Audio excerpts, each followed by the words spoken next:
Bonjour et merci de m'accueillir parmi vous. Mon objectif aujourd'hui est d'essayer de parler des bonnes pratiques et de la réalité de l'ingénierie des logiciels et aussi de voir de quelle manière Califast peut aider à l'amélioration de ces pratiques et de la mise en œuvre de ces pratiques. Bon, je pense que beaucoup d'entre vous me connaissent. J'ai créé un truc qui s'appelle le Comité français des tests logiciels. Ils ont, semblerait-il, changé de logo récemment. J'ai écrit 2 ouvrages et j'ai donné un certain nombre de conférences à l'international, ce qui m'a permis d'aller un petit peu partout. Je n'ai pas encore été dans la péninsule du Kamtchatka, mais j'espère que ça arrivera dès qu'ils auront des testeurs. Bon, mon expérience est plus une expérience en sécurité critique, en logiciel quand même assez important dans le spatial, l'aéronautique, etc. Et j'ai fondé Tesco il y a une quinzaine d'années. Cette société est une société qui fait quasi uniquement de la formation et de la prestation d'amélioration de processus de test. Bon, voici ce que je vous propose. D'une part, de parler un petit peu de la problématique et des problèmes majeurs.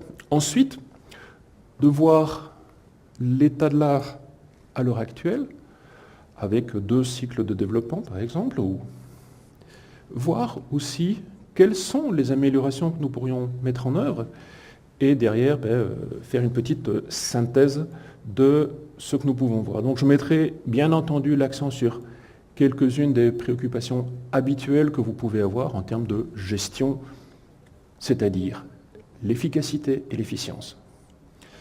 Qu'est-ce que je veux dire par là? Efficacité, pour moi, c'est être capable de faire quelque chose, de trouver le plus de défauts possible avec une technique. Vous utilisez tous à l'heure actuelle des techniques, des outils, etc. Néanmoins, il y a des défauts qui passent au travers de vos activités de test, n'est-ce pas? C'est triste. Et un autre élément important, c'est l'aspect d'efficience. C'est-à-dire, est-ce que vos équipes sont suffisamment efficaces? Je ne veux pas utiliser le terme rentable parce que la rentabilité, c'est aussi un aspect de coût. Et on ne va pas dire que quelqu'un qui coûte 500 € par jour est moins rentable que quelqu'un qui coûte 250 ou 1500. Donc c'est bien un terme d'effort, d'efficience que l'on peut envisager pour nos activités de test.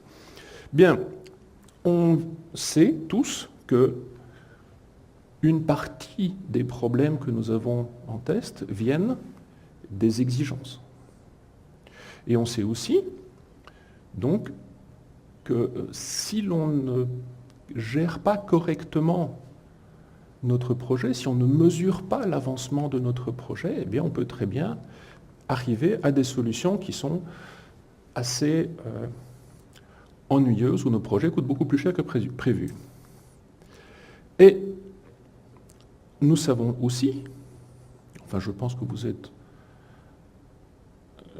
le savez, vous en êtes conscient, il est très facile de dire oui j'ai testé, mais ce dont vous avez réellement besoin, c'est d'avoir des preuves que cela a été testé.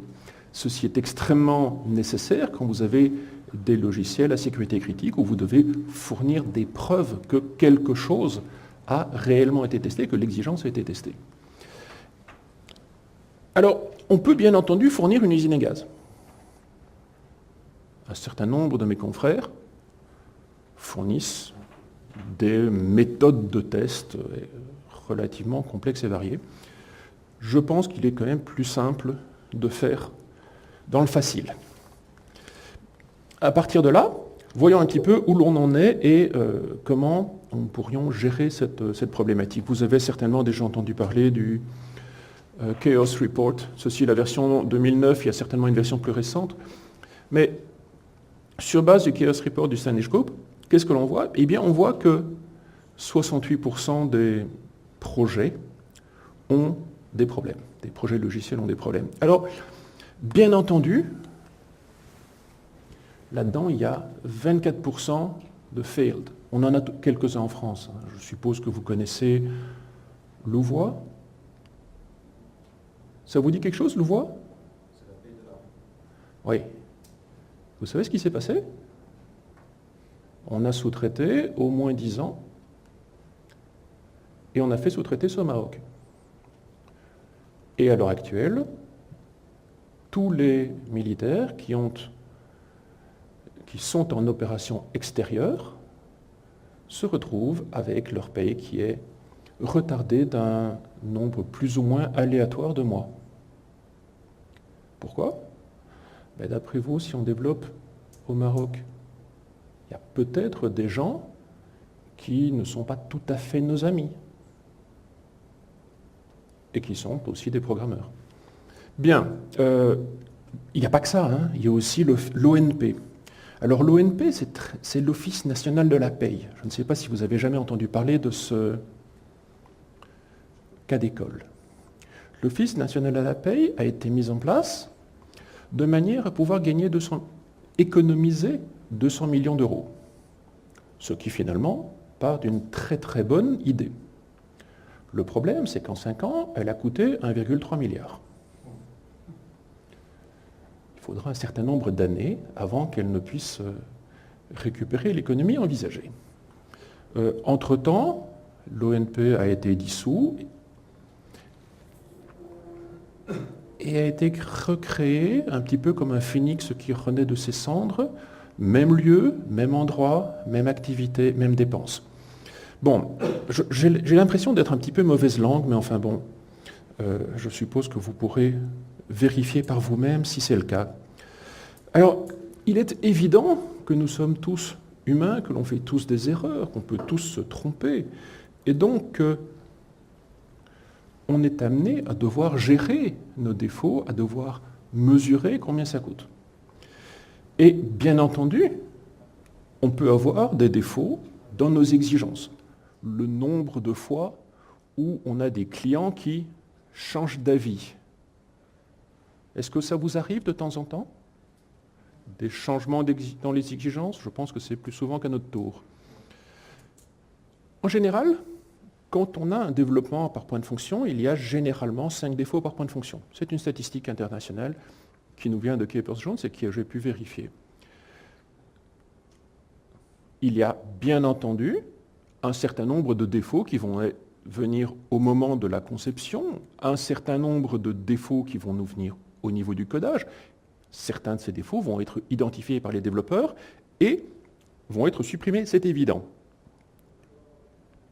Alors, oui, il y a des défauts qui sont générés pendant les tests et les corrections. Alors, théoriquement, ce n'est pas le testeur qui génère les défauts, c'est vrai, mais il y a des corrections qui sont effectuées si les exigences ou le code est mal documenté, mal créé, etc. On peut très bien avoir des problèmes de nouveaux défauts qui apparaissent pendant les corrections. Et on a aussi des problèmes d'incompatibilité entre la documentation et le code qui est livré. Donc on a nos 5 anomalies. Maintenant, notre objectif est quand même bien d'essayer de vérifier à ce que cela nous coûte le moins cher. Quand on fait le lien entre la programmation et le coût, ceci est une des valeurs qui nous viennent d'Angleterre il y a 3 ans, on voit bien que la majeure partie des anomalies, elle vient dans l'endroit qui nous coûte le moins cher. Par contre, si on ne fait que du test, si on ne fait pas d'amélioration en gestion d'exigence par exemple, on ne va les supprimer que là et ça va nous coûter beaucoup plus cher. Bien, alors,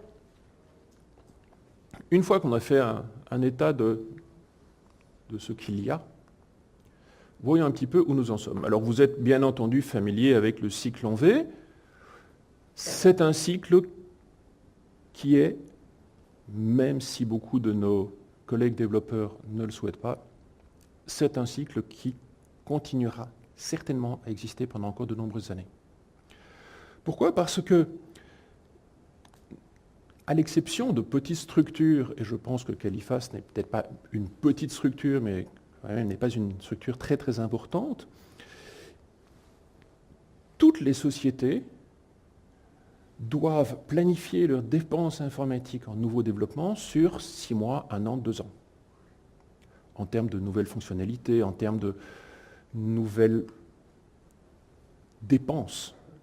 Et donc, il y aura une définition d'exigence, de la réalisation, et ensuite, cette réalisation pouvant être sous-traitée, externalisée, que sais-je, et ensuite, on va vérifier que ce qui a été développé correspond à ce qui est attendu.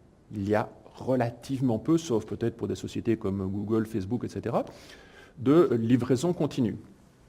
Surtout quand ces livraisons continues nécessitent des formations de quelques dizaines, quelques centaines ou quelques milliers d'opérateurs qui utilisent ces logiciels. Donc, ce n'est pas facile.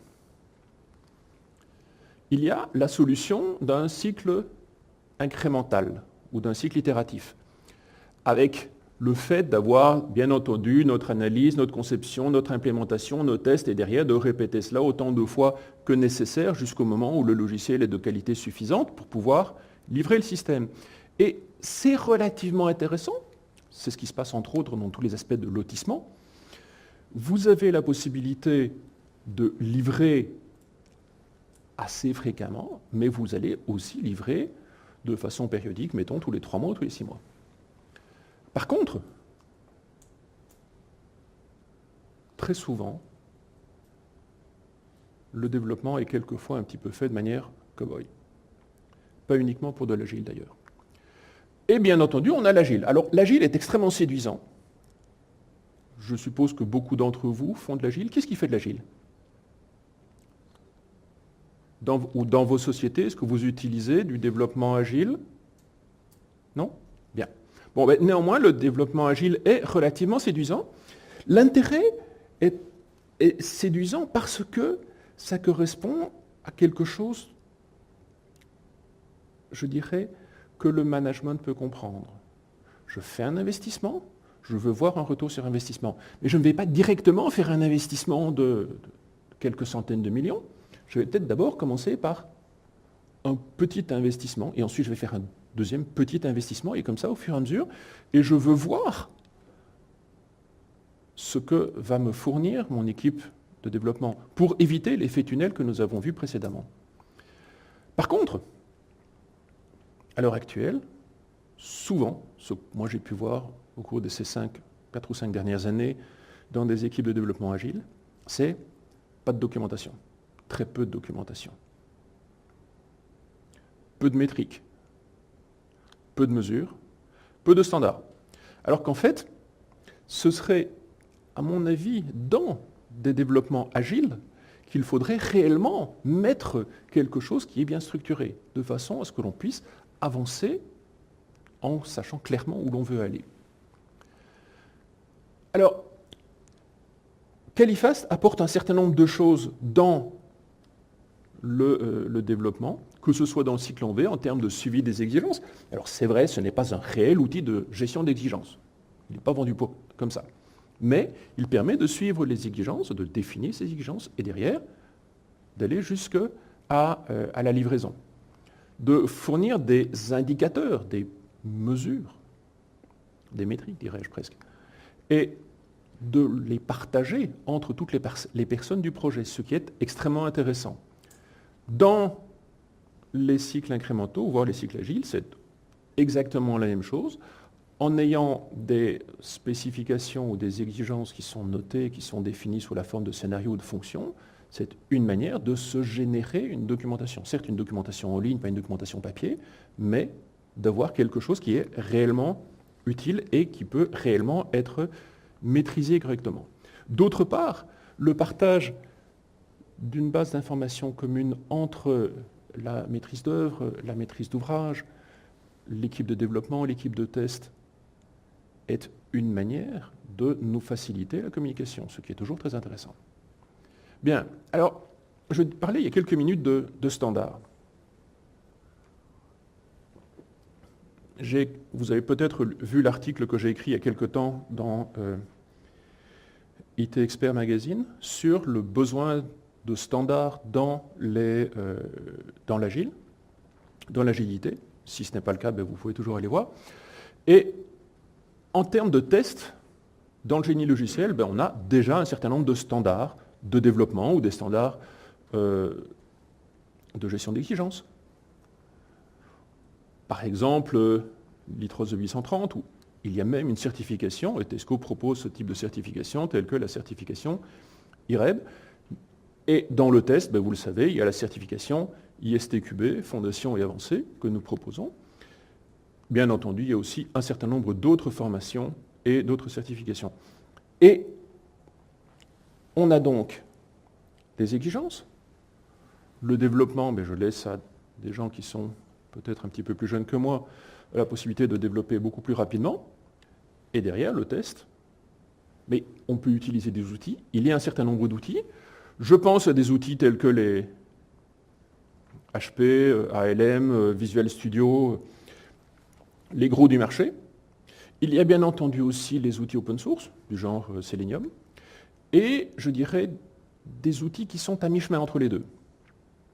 C'est-à-dire qui sont des outils commerciaux, c'est vrai, mais qui permettent d'utiliser des choses déjà existantes, par exemple Califas qui permet de réutiliser du Selenium, et qui ne sont pas hors de prix.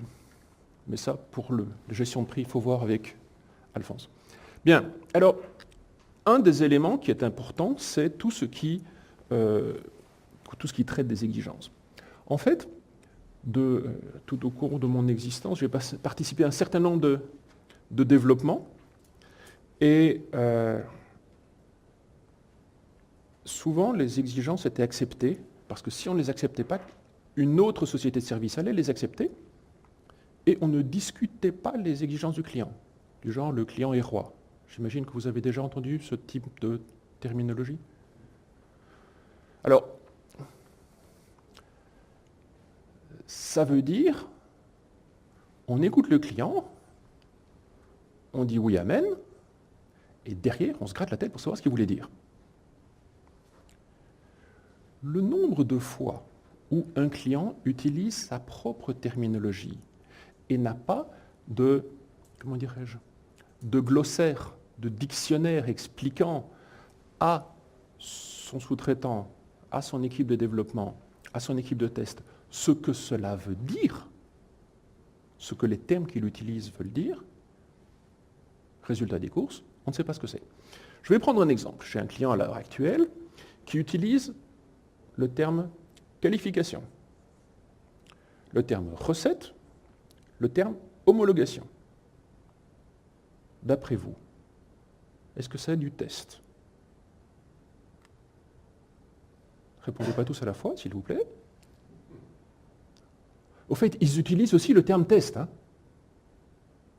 Mais il y a des différences entre chacun.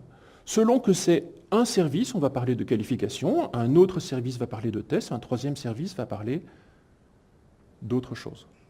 Comment voulez-vous que des gens qui utilisent des termes différents pour parler de la même chose se comprennent? Il y avait dans la Bible un truc qui s'appelait la tour de Babel. C'est à peu près la même chose. Bon. Ah, au fait, vous avez bien entendu du fonctionnel. Et si votre application tend à répondre de façon extrêmement lente, c'est bien entendu un problème non fonctionnel. C'est le cas ou pas? Et qu'est-ce que vous allez tester? Quand est-ce que vous allez tester votre non fonctionnel, votre temps de réponse par exemple? Alors, très fréquemment, la réponse est je vais d'abord m'assurer que l'application fonctionne. Et pour m'assurer que l'application fonctionne, ça veut dire que je dois vérifier le fonctionnel d'abord. Oui, l'un d'entre vous a-t-il déjà eu des problèmes de performance sur son application? Oui? Qu'est-ce que ça a donné? C'était quoi? C'est non fonctionnel généralement. Et ça a nécessité de modifier l'architecture de l'application, j'imagine? Alléger les requêtes. Alléger les requêtes. Donc finalement, modifier le fonctionnel qui avait été développé dans la partie descendante du V, alors qu'on n'a plus beaucoup de temps pour écrire, enfin pour corriger.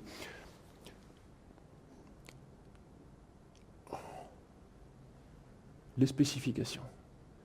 Je vais vous donner la plus jolie exigence que j'ai vue ces 30 dernières années. Vous êtes tous bien assis. L'application doit gérer les utilisateurs. Point.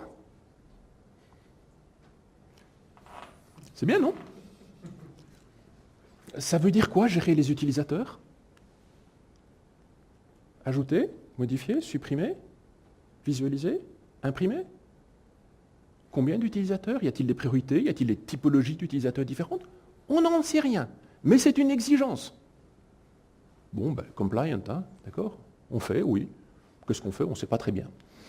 Donc, vous avez déjà eu des exigences contradictoires, j'imagine. Elles sont bien, celles-là. L'application doit faire A, puis quelques pages plus loin, l'application doit faire non A. Lequel des tests dois-je considérer comme étant prioritaire? Le A ou le non A? Bon, alors, complète. Bon, on a vu qu'avec l'application doit gérer les utilisateurs, c'est peut-être pas tout à fait facile. Accepté par la maîtrise d'ouvrage et la maîtrise d'œuvre, généralement, c'est toujours accepté par la maîtrise d'œuvre. Oui, monsieur le client, vous avez raison. Derrière, chouette, je vais me faire des en or, parce que le client va bien entendu devoir aller un petit peu dans son portefeuille pour m'expliquer ses exigences, et bien entendu, ce sera de nouvelles exigences que l'on va devoir facturer. Bon. Et bien entendu, nos exigences, il faudrait les vérifier, les valider, par exemple avec des revues, avec de l'analyse de code, peut-être, voire même de l'analyse d'exigence. Ce serait peut-être intéressant. Cependant, une des choses dont nous avons absolument besoin, c'est de nous assurer que ce qui a été développé est testé, et quelque peu lié avec des exigences qui ont été initiées au départ. Parce qu'entre l'initiation des exigences, les premières expressions de besoin, et le fait que le logiciel est finalement livré, il peut y avoir quelques semaines, quelques mois, quelques années. Et on a peut-être changé, les personnes qui ont défini les exigences ont peut-être été promues. Donc, il faut une traçabilité pour pouvoir gérer cela de A à Z. Bon, alors, je voudrais vous montrer un certain nombre de processus et avoir votre évaluation sur sont-ils critiques ou ne sont-ils pas critiques. Alors, le premier, c'est est-ce que j'ai un processus de test cohérent et complet? C'est-à-dire qui couvre tout ce qu'il faut. Est-ce que c'est critique ou pas? Oui, non? Bon, vous n'avez pas l'air de vouloir vous mouiller. OK. Est-ce que mon équipe de test comprend, est-ce que je comprends ce que l'on va devoir faire en termes d'efforts, en termes d'analyse des risques de l'application, quelles sont les parties les plus risquées et les moins risquées, d'estimation de charge et de planification de nos activités de test? Je pense qu'on peut dire que c'est relativement important. Donc toutes ces activités de planification, on en a besoin. Définir et former une équipe de test, un ensemble, un environnement de test est aussi nécessaire que d'exécuter les tests une fois que les applications ou les morceaux de l'application nous sont livrés. Là aussi, on a quelque chose de relativement critique. Et derrière, gérer les anomalies, les corrections, etc., fournir un reporting à la hiérarchie. Et quand je parle à la hiérarchie, je ne me limite pas simplement aux personnes qui nous donnent des sous, qui nous payent nos salaires. Je parle aussi de la maîtrise d'ouvrage, l'aspect métier qui demande un développement. Je parle aussi de l'aspect équipe de développement qui doit quand même justifier des dépenses qui y ont été, et bien entendu aussi l'équipe de test. Donc, le reporting de ce résultat, c'est quelque chose qui doit me permettre de prouver, qui devrait permettre à un test manager de prouver qu'il est efficace et qu'il est efficient. Vous vous souvenez, ce sont les deux termes que j'avais utilisés au début de la présentation. Et bien entendu, il y aura des changements. Je dirais que si les gens ne changeaient pas d'avis, il y aurait moins de divorces. Hein. Donc, ce qu'il nous faut, c'est nous assurer que tout ceci puisse être lié par quelque chose de solide. Et c'est cet aspect de gestion des processus critiques de test que nous utilisons pour évaluer, je dirais, la maturité de processus de test de nos clients.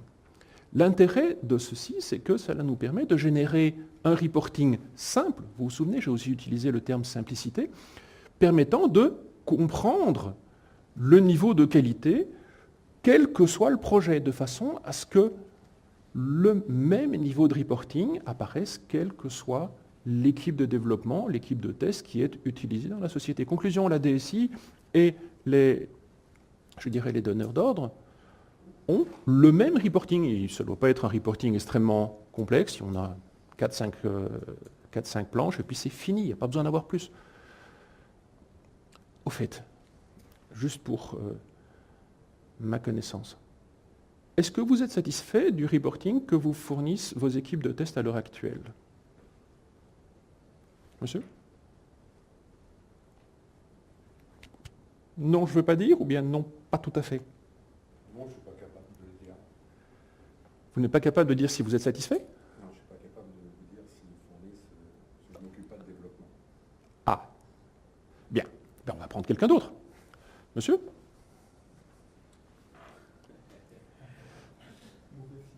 Mauvais signe, ouais, mais quand je l'étais, oui, j'étais satisfait globalement parce que je demandais les indicateurs que je faisais. D'accord. Et vous ne vous êtes jamais retrouvé avec votre test manager qui vous fournissait 20 pages de statistiques à raison de 2 graphiques par page, en disant veuillez trouver ci-joint les statistiques pour la semaine? Ah oui, je n'ai peut-être pas pris le bon choix. Ben, on va peut-être prendre quelqu'un d'autre. Monsieur, peut-être? Non, je ne suis pas en charge de ça. Ah, y a-t-il des testeurs dans la salle? Bon, pas simple, pas simple. Bon, de toute manière, ce que j'ai pu voir, c'est des testeurs qui se limitaient aux statistiques fournies par les outils qu'ils utilisaient. C'est intéressant, mais est-ce que c'est réellement utile? Alors, ce que nous utilisons assez fréquemment comme niveau d'avancement, c'est une évaluation des exigences. À quoi ça sert? Est-ce que vous avez de temps en temps développé des exigences? Non. Bien. Non plus? Pas d'exigences? Y a-t-il quelqu'un qui a développé des exigences dans la salle? C'est quoi une exigence? Écrit. Souhaiter quelque chose. Donc, oui, tout à fait. Non, c'est pas un développement. Non, c'est simplement écrire une exigence. Oui? Bien. Sur 50 exigences que vous avez écrites, combien étaient très importantes?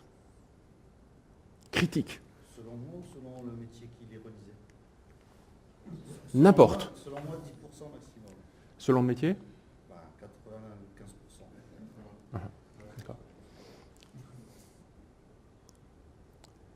Criticité. Alors qu'en fait, ce qu'il faudrait, c'est que l'on ait, comme vous le disiez, plutôt 10% de critiques, beaucoup de normal et relativement peu de mineurs. Donc, évaluer les exigences dès le départ en termes de criticité nous permet d'avoir déjà un certain niveau de réalisme. Et l'autre chose est celle-ci. Alors ça, c'est quoi? C'est l'avancement. Vous voyez, je vais revenir ici comme ça on peut le voir.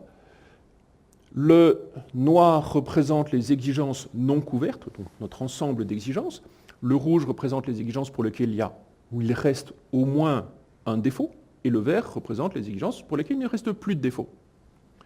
On voit relativement simplement que ici on est relativement bon, on devrait pouvoir livrer, alors que ici, c'est peut-être pas la bonne solution. C'est simple, en tout cas pour moi, je peux certainement comprendre qu'il faudrait peut-être avoir ce type de graphique par criticité de l'exigence, par exemple, mais vous voyez, il y a la possibilité de fournir des métriques simples. Bien, alors Califast fournit des informations aussi sur les exigences. Par exemple, en termes de scénario ou en termes de fonctions, vous pouvez définir vos exigences sous forme de fonctions et derrière tester ces fonctions et derrière vous assurer que chacune des fonctions a réellement été testée correctement. Vous avez des composants qui peuvent être partagés par plusieurs fonctions et donc vous pouvez vérifier si chacune des fonctions qui utilisent le composant a été correctement testée dans les divers environnements, etc. Alors, ceci est mon interprétation d'une statistique qui m'a été proposée, enfin d'une évaluation qui m'a été proposée par Cam Kainer il y a une dizaine d'années. Vous avez une idée du nombre de tests qu'il va falloir faire si nous voulons tout tester, être entièrement exhaustif. Alors, on va le calculer ensemble. 5 cases à cocher, donc 2 exposants 5, 32. Un champ de 2 positions dans lequel on peut mettre de l'alphabétique ou du n'importe quoi. Alt 128 par exemple, ça fonctionne très bien.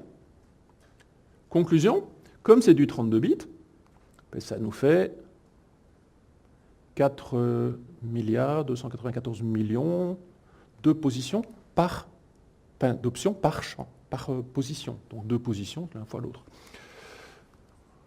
Si l'on multiplie le tout, c'est bien entendu plus que, à raison de 10 tests par seconde, c'est plus que l'âge de l'hiver. Donc on se rend bien compte que tout tester est impossible. Alors, même si tout tester est impossible, j'aurais tendance, peut-être parce que je suis testeur, de dire qu'il ne faut pas jeter le bébé avec l'eau du bain en disant c'est impossible, donc on ne teste pas et on livre directement. On demandera aux utilisateurs de tester. Donc, ce que je suggère, c'est de trouver le plus de défauts avec les bonnes techniques et sans laisser des parties de l'application non testées. Vous connaissez la loi de Murphy, j'imagine. La loi de l'emmerdement maximum, c'est la fois où on a décidé de ne pas tester qu'à cet endroit-là, il y aura un problème. Et bien entendu, je souhaite aussi que nos testeurs soient efficaces, c'est-à-dire qu'ils trouvent les défauts et qu'ils ne passent pas 25 ans sur un défaut, mais qu'ils trouvent le plus de défauts possible, bien entendu en se focalisant sur les aspects prioritaires. Donc, le pourquoi j'avais parlé de l'aspect de priorité ou de niveau d'importance de chacune des exigences. Bien, alors, si nous souhaitons effectuer du test de façon efficace et efficiente, ça veut dire qu'il faut à la fois maîtriser les diverses techniques de test efficaces et efficientes, telles qu'elles sont définies au niveau avancé d'analyste de test de l'ISTQB, implémenter des processus efficaces et gérer aussi les données de test que l'on va devoir associer à chacun des 4 tests qu'on a fait. Donc, identifier et se focaliser sur les processus critiques. Je parle des processus, des 12 processus de test dont je vous ai parlé quelques minutes auparavant, c'est-à-dire se focaliser sur ce qui est important, ce qui amène réellement une valeur ajoutée à vos activités de test. C'est bien entendu suivre les activités. Suivre les activités, ça veut dire pour un test manager, voire pour une maîtrise d'œuvre ou une maîtrise d'ouvrage, s'assurer que l'équipe de test amène réellement une valeur ajoutée et fait réellement quelque chose qui fournit de l'information. Et identifier, par exemple, des composants qui sont des problématiques, où on a des agrégats de défauts, de façon à ce que ces composants-là soient les premiers qui vont être réécrits pour pouvoir éviter les aspects d'effet de baignoire. Bien, alors, on peut le faire de diverses manières. Voici une statistique de 8 applications d'un de mes clients, avant qu'on commence à intervenir chez eux. Défauts trouvés en activité de test et de développement. défauts trouvés en production. Oups. Le DRE, c'est le Defect Removal Efficiency, le taux d'efficacité de suppression des défauts. Une application, ou en tout cas une équipe de développement qui travaille à peu près correctement, devrait être capable de trouver entre 90 et 95% des défauts avant qu'ils ne soient en production. Comment est-ce qu'on le calcule? On prend la somme de tous les défauts découverts en test et découverts pendant une phase de garantie, par exemple 3 mois ou 6 mois, on fait la somme, et on regarde ce qui a été trouvé pendant les phases de test. Ici, nous avons 9 défauts trouvés en développement et en test, 21 défauts en production, soit 30 défauts au total. On a trouvé 9 défauts en test, soit 70% des défauts trouvés en production. Peut mieux faire. Alors, une question que vous devriez vous poser, que vous soyez test manager, que vous soyez DSI, que vous soyez même donneur d'ordre, maîtrise d'ouvrage, c'est est-ce que mon équipe de développement et mon équipe de test travaillent correctement? Est-ce qu'ils font du boulot convenable? Parce que bon, je ne suis pas un bon testeur, je ne sais donc pas définir si le travail qui est fait est convenable. Est-ce que les défauts sont tous trouvés? Et si oui, combien ils coûtent? Et donc, vous allez pouvoir utiliser cette mesure extrêmement simple pour identifier si votre équipe de test, sous-traitée ou locale, est compétente. Alors, que peut nous proposer Caelifas? Il peut automatiser une partie du test avec Selenium de façon relativement simple, sans avoir besoin de former les testeurs à un outil Selenium. Donc, facile. Il nous permet d'introduire cet outil dans des activités où le développement a déjà eu lieu depuis un certain nombre d'années, et donc de gérer un petit peu plus efficacement nos maintenances, quitte à derrière revenir sur certaines applications qui vont besoin de nouvelles évolutions.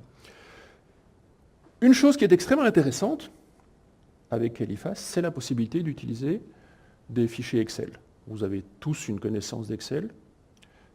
Utiliser des fichiers de données pour nos tests et les générer par Excel est extrêmement intéressant. Ça vous permet par exemple de définir des combinaisons de conditions dans des tables de décision, par exemple, que vous pouvez définir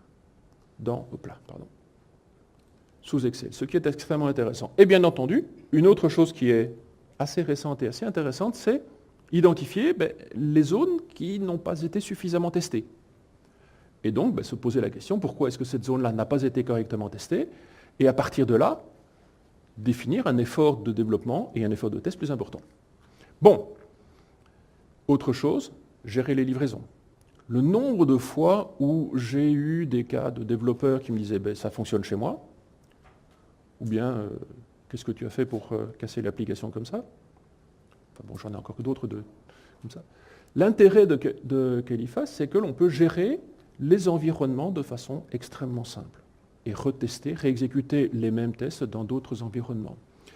Et réutiliser des tests que l'on aurait définis par ailleurs, donc extrêmement simple. Bon, alors je vous avais aussi parlé de reporting. Et un des éléments que l'on doit faire, c'est bien entendu améliorer le suivi et le reporting de façon à pouvoir prendre de bonnes décisions en temps utile. Si on prend de bonnes décisions trop tard, ça ne sert à rien. Donc on aura besoin de données cohérentes, et Caelifas regroupe un certain nombre de choses à ce niveau. Mais si vous décidez de ne pas utiliser Caelifas, vous aurez quand même besoin de ces informations. Vous aurez quand même besoin de ces informations pour chacun de vos projets, avec des mesures, avec des métriques et avec une certaine automatisation de la récupération de ces informations pour pouvoir sortir des statistiques cohérentes et correctes. Vous avez un certain nombre d'informations qui sont importantes pour la maîtrise d'ouvrage, pour le métier, d'autres qui sont utiles pour la maîtrise d'œuvre, les équipes de développement. Mais je voudrais vous poser une question peut-être un petit peu tendancieuse. Je sais qu'il n'y a peut-être pas beaucoup de testeurs dans la salle, mais est-ce que vous avez déjà eu du reporting sur base du nombre de cas de tests exécutés? Est-ce que c'est intéressant? Est-ce que c'est important? Sachant que une exigence peut être couverte par un ou plusieurs cas de test, et qu'un cas de test peut couvrir une ou plusieurs exigences. Finalement, deux cas de test que l'on va comparer peuvent très bien couvrir des choses totalement différentes. Et la seule chose que le nombre de cas de test exécutés va vous permettre de mesurer, c'est si votre testeur travaille. Ça ne va pas vous dire le nombre d'exigences qui ont été couvertes, ça ne va pas vous informer sur le fait que l'application va pouvoir être livrée bientôt ou pas. Donc finalement, à quoi ça sert de remonter cette information? Si ce n'est que c'est quelque chose de facile à remonter, parce que c'est fourni par tous les outils. Bon, alors, en termes de reporting, je vous propose des reportings simples du genre nombre de défauts identifiés, nombre de défauts corrigés, ça c'est facile. Par contre, ce qu'il pourrait vous être important de mesurer, c'est la tendance. Est-ce que l'on a tendance à continuer à trouver de nouveaux défauts de plus en plus, ou est-ce que on tend à en avoir de moins en moins? Ça peut peut-être être intéressant. De la même manière, vous pouvez mesurer ceci. Alors, on ne le voit peut-être pas très bien ici, mais j'imagine que vous avez déjà eu des équipes de développement qui vous disent « Ne vous en faites pas, monsieur MS, on corrige tout en 3 jours. » À la fin du 5e jour, la chose n'est toujours pas corrigée. En fait, ici, c'était prévu pour 4 jours. On est plutôt à une moyenne de 10, avec des pointes à 35. Comment est-ce que vous voulez gérer ça? Est-ce que c'est un problème de dimensionnement de mon équipe de développement? Tous mes bons développeurs sont sur le développement de nouvelles fonctionnalités et ceux qui sont un petit peu moins bons sont sur les corrections. Quelque part, ce n'est pas un problème de test, je le sais, mais c'est un problème dont vous avez besoin en tant que DSI, en tant que maîtrise d'ouvrage, voire en tant que maîtrise d'œuvre, que vous avez besoin de maîtriser, parce que sinon, vous allez droit dans le mur. Et bien entendu, vous pouvez aussi identifier, par exemple, les fonctionnalités sur base du nombre de défauts qu'il peut y avoir, ou du pourcentage de défauts, ou les composants avec le nombre de défauts associés aux divers composants. C'est simplement la loi de Pareto, c'est tout simple. Toutes ces statistiques vont vous permettre d'améliorer à la fois votre test et vos développements. Bon, alors, Califast fournit un certain nombre de choses en termes de reporting, dont le calcul du DRE et du DDP, c'est quelque chose qui arrivera bientôt, et d'autres informations telles que des défauts qui n'ont pas d'impact, telles que des fonctions qui ne sont pas suffisamment testées, voire la possibilité de mesurer les performances de chacune des étapes dans un cas de test, ce qui vous permet de comparer ce résultat-là avec un résultat précédent et de voir si un développement a un impact plus ou moins important sur les temps de réponse. Vous avez aussi la possibilité d'exporter les données, par exemple vers de l'Elasticsearch, qui vous permettra de faire des analyses sur de très très gros volumes de données. Alors, on arrive bientôt à la fin. La question, j'imagine, que vous vous posez, c'est qu'est-ce que je dois faire? Quel chemin dois-je prendre? Et j'aurais tendance à dire que, un petit peu comme Alice au pays des merveilles avec le chat du Cheshire, la première chose à identifier, c'est où est-ce que je veux aller? Qu'est-ce que vous voulez faire? Et à partir de là, on prendra ou on vous suggérera des solutions qui vous permettront d'atteindre les objectifs que vous vous êtes fixés. Alors, acheter un outil. Alors, Alphonse, ne me tape pas besoin d'acheter un outil. Vous pouvez vous débrouiller sans outil. Un outil n'est pas la solution miracle, même si c'est Califast. La solution qui a fonctionné chez un voisin. Alors là, c'est la solution CMMI, la solution TMAP, la solution TPI Next, TMAP Next, etc. Si moi je vous dis que la meilleure solution pour marcher sans aucun problème, c'est de prendre des chaussures taille 45, est-ce que ce sera la solution qui vous conviendra? Certainement pas. Quand vous le voyez au niveau de vêtements ou de taille de chaussures, vous vous rendez bien compte que vous êtes différent de votre voisin. Pourquoi est-ce que votre société ne serait-elle pas, elle aussi, différente des autres sociétés? Et donc le fait d'être forcé dans le carcan d'une best practice d'une autre structure peut très bien ne pas être la solution qui vous va. Alors, il y a bien entendu des solutions extrêmement lourdes, extrêmement complètes, du genre mettre toutes les bonnes pratiques proposées par l'ISTQB, par les divers standards ISO 29119 par exemple. Oui, c'est possible. Vous pouvez même en rajouter en plus que les standards. C'est ce que font certains. Est-ce que vous pouvez vous le permettre? Honnêtement, je ne pense pas. Je pense que vous allez devoir identifier où vous avez mal, où vos processus pourraient s'améliorer.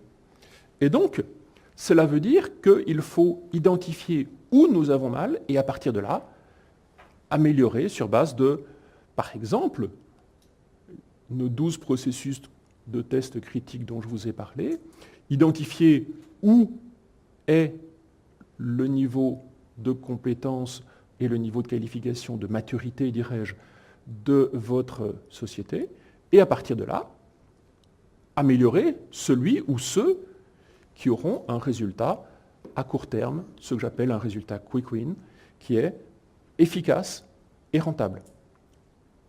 C'est-à-dire qu'il vous fournira le plus de bénéfices pour le moins d'investissement, pour le moins d'efforts.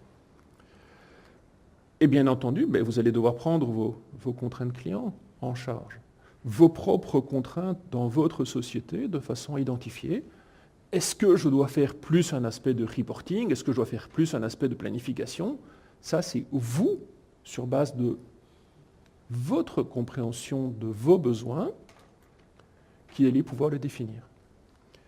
Et donc, j'aurais tendance à vous proposer d'identifier avec cette méthode CTP que nous proposons les points où vous avez mal, les points où vous pouvez vous améliorer, d'évaluer combien coûterait une amélioration. Généralement, c'est relativement simple, c'est pas lourd, c'est un travail que vous devez faire, et à partir de là, de les mettre en œuvre.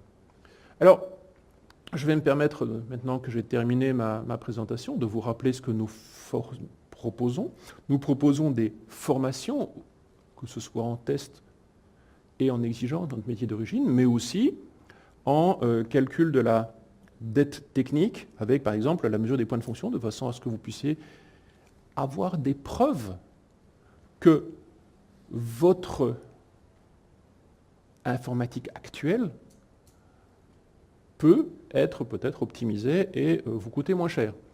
On fait aussi des aspects de conseil et d'accompagnement sur base de ce que nous avons proposé en termes de CTP et donc des processus de test. Et dans tous les cas, la première chose que nous faisons, c'est nous mesurons. Une fois que nous avons mesuré, nous pouvons proposer un certain nombre de choses et ensuite nous remesurons de façon à prouver à nos clients que nous avons réellement atteint les objectifs que nous avions envisagés. On n'est pas là pour faire de la régie, on est là plus pour vous assurer que vos processus peuvent s'améliorer. Vous pouvez le faire avec des outils, vous pouvez le faire avec simplement de la méthodologie. Mais de toute manière, je crois qu'il n'y a pas beaucoup d'autres solutions. Si vous ne le faites pas, vous risquez de faire partie des 28% ou des 44% de projets qui sont challengés. Bien, avez-vous des questions ?